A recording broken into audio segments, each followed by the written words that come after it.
For today's video nga ay 6 na cakes yung gagawin natin. Diba? Bago na naman yung intro. Wala kasi talaga tayong signature na intro. At yung unang cake pala na gagawin natin, ito po ay 7x4 size.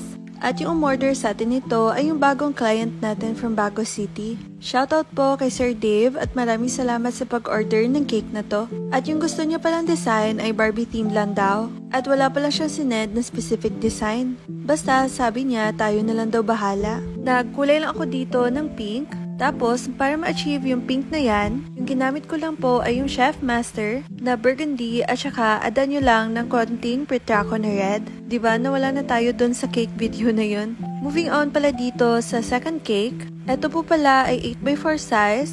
Tapos, yung flavor pala ng mga cake natin ay moist chocolate cake with chocolate mousse filling. At yung umorder pala ng cake na to ay yung repeat customer natin from Kalumangan. Kaya shoutout po kay Ma'am Pinky. Maraming salamat po ma'am sa parati na pag-order sa akin ng mga cakes. After ko nga tapusin i-coat yung cake na to, ay pinalabas ko na yung unang cake na ginawa natin kasi tatapusin na natin to. Nilagyan ko pala to ng chocolate drip para mas lalong gumanda yung cake natin. Nilagyan ko din pala to ng parang mga piping sa itaas. Ako lang talaga yung nakaisip ng ganitong design. At wala po talagang inspiration picture. Nawan ko lang siya ng mga printed toppers. Para pala sa chocolate drip natin, yung ginamit ko lang po ay yung berries na white chocolate. Tapos inadan ko lang siya ng konting cream. At para pala sa kulay niya, burgundy lang po ng Chef Master yung nilagay ko. At naglagay din ako ng konting white. At eto na pala yung cake natin, tapos na. O diba ang ganda? Ano sa tingin nyo? Maganda ba? Pasensya na po kayo if masyadong mabilis yung video na to. Pinagkasya ko lang kasi yung 6 na cakes. Kaya for the time-lapse talaga yung vlog na to. Ang rami-rami ko pa kasi mga pending videos. At para pala sa ikalawang cake, sabi talaga ni ma'am sa atin ay birthday daw ng office mate niya. At eto na daw yung chance na makakatikim yung mga office mate niya ng napakasarap na cake na galing daw sa atin. May inspiration picture din pala yung cake na to. At sinunod ko lang. O diba ang ganda? Ano sa tingin nyo? Maganda ba? Butterflies pala na yan ay printed topper lang. At print out ko lang siya gamit yung photo paper. Nilagyan ko din ng mga edible pearls yung sa baba na part ng cake para mas maganda tingnan. Diba ang ganda ng color combination no? Sino mag-aakala na bagay pala yung teal at yung kulay pink? Pagkatapos noon ay tinapos ko na din yung pangatlong cake na order sa atin. Ito pala ay 7x4 size at yung flavor nito ay butter vanilla. Yung umorder nga sa atin nito ay yung bagong client natin from Bago City. Actually, yung order na to ay last week pa talaga. At ngayon ko lang talaga na-upload sa vlog. Ka-feedback na nga sa atin si ma'am, sabi niya ang sarap daw ng cake. At nag-place ulit siya ng order niya para sa next occasion nila. Kaya maraming salamat po ma'am sa pag-order ng cake na to. At yung cake pala niya ay parang mix lang siya ng soft icing tapos with fondant details lang. Meron din pala tong half na chocolate drip. Para pala sa chocolate drip na to, wala na po akong minix. Plain chocolate lang po siya tapos minelt ko lang siya sa microwave. Gusto ko po kasi na mag-set talaga siya. Hindi na kasi natin to papatagalin pa sa chiller at i-deliver na agad natin to. Kaya wala na talagang time mag-moist yung chocolate drip natin. After nun ay inad ko na yung fondant details at ako lang po mismo yung gumawa niyan. Nag-print out lang ako ng mustache gamit yung photo paper as guide para ma-perfect natin yung form niya. Ilagyan ko din pala yan ng mga edible pearls kasi may sunoddan tayo dito na inspiration picture. Nagawan ko din pala yan ng customized topper kay Ma'am Sharon. Kaya maraming salamat po Ma'am Sharon sa mga napakagandang toppers. At eto pala yung cake natin, tapos na. O diba ang ganda? Ano sa tingin nyo? Maganda ba? First time talaga natin gumawa ng ganitong design.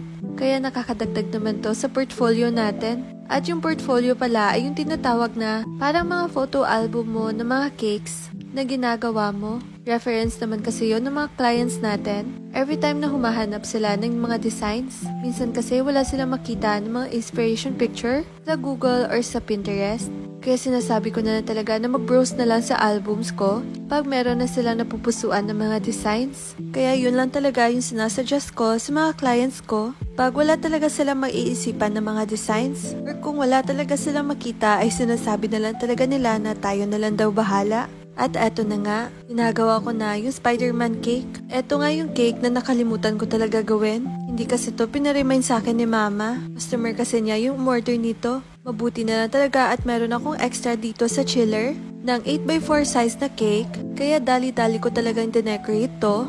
At nagprint ng mga printed toppers. Mga 30 minutes ko lang talaga ginawa yung cake na to.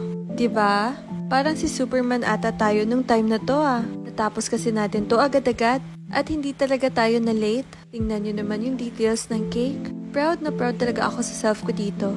'Di ba? Di halatang rush. At para pala sa kulay ng cake na to, yung ginamit ko lang po ay yung Chef Master na dark blue. Tapos sa red po ay yung ginamit ko lang ay yung Petraco red. Hindi na po kasi ako gumagamit ng Chef Master na Christmas red. Bang minimix ko po kasi siya, sa icing ay bumubuo-buo siya. At hindi ko po talaga bet yun.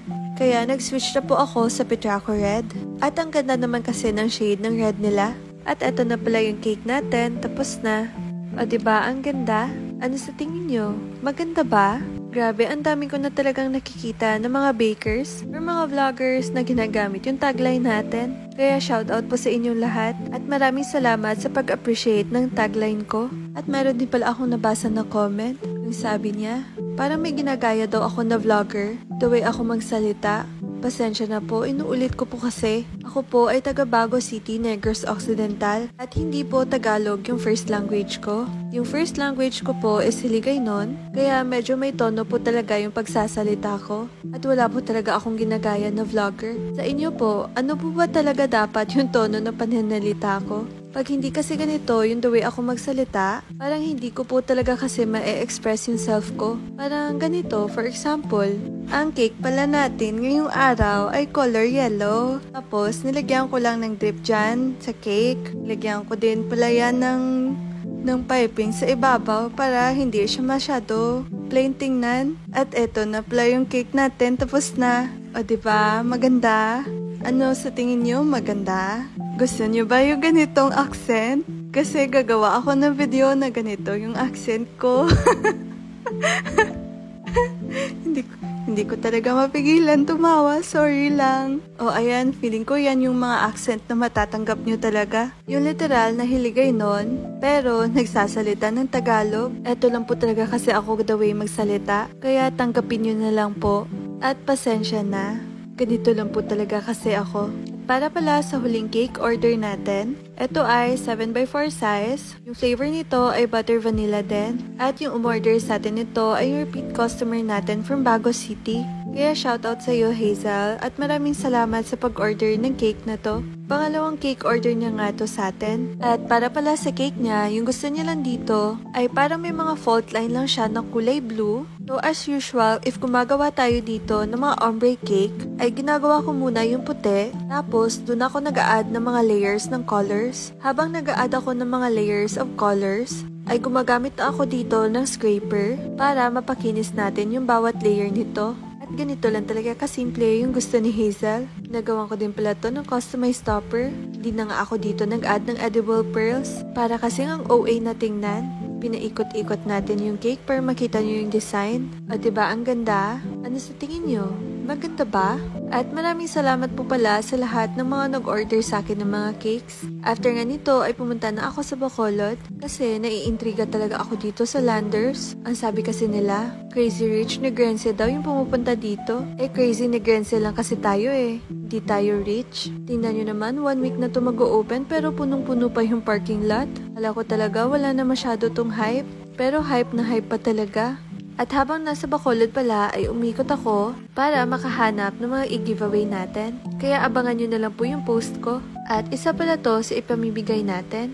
So yun lang po. Bye!